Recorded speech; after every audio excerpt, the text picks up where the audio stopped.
कि विश्वभूति का मन मानस ही बदल गया और साधना में लगा दिया। और साधना का क्या संकल्प लिया कि मास खमन, फिर पारना, पारना करती फिर मास कमन, पारना करती फिर मास कमन।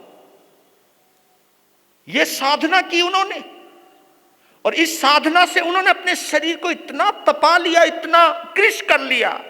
एक बार वो मथुरा नगरी के बाहर और मास खमन की साधना के बाद जब वो पारने के लिए नगर में आए तो सामने महल था। महल के झरोखे में विशाख नंदी देखते कि सामने कोई एक जर्जरित शरीर जिसका कांप रहा, शरीर कमजोर हो चुका है। तो एक गाय की थोड़ी सी धसक लग गई तो वो मुनि राज गिर गए। मुनि को गिरते हुए देखा तो देखो रे, ये तो विश्वभूति। वो तो फटाफट महल से नीचे उतरा, वहीं पहुंच गया। वो जैसे उठने की कोशिश करने लगे तो जोर जोर से हंसने लगा विशाख नंदी, जिसकी एक ठोकर से साल वृक्ष नीचे गिर पड़ा और एक गाय की छोटी सी धसक से तू गिर पड़ा। और देखिए, गाय के प्रति विश्वभूति के मन में एक तनिक भी रोष नहीं था, लेकिन यह आवाज जैसे ही कानों में पड़ी, कहा कि तू मुझे कमजोर मत समझ। एकदम रोष आ गया, जोश आ गया और गाय के दोनों सींग पकड़े और उसको इतना घुमा दिया।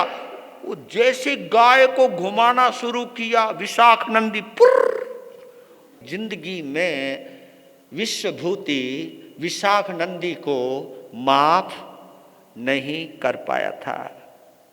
उसने सब माफ कर दिए थे, लेकिन वो एक चिंगारी किस तरह संयम के बगिया को उजाड़ के रख देती है। और जैसे ही जमीन को एक बार ठोका तो जमीन हिलने लगी। लोग घबरा के कहा कि माफ करो, वो दुष्ट है जिसने मेरे अंदर आग लगाई है।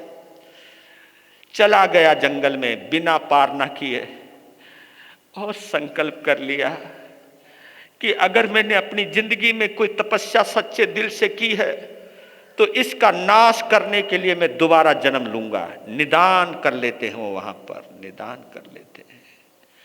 जिस तपस्या से वो कर्मों की होली जला सकते थे, उसी क्रोध से उन्होंने साधना की होली जला दी, संयम की होली जला दी।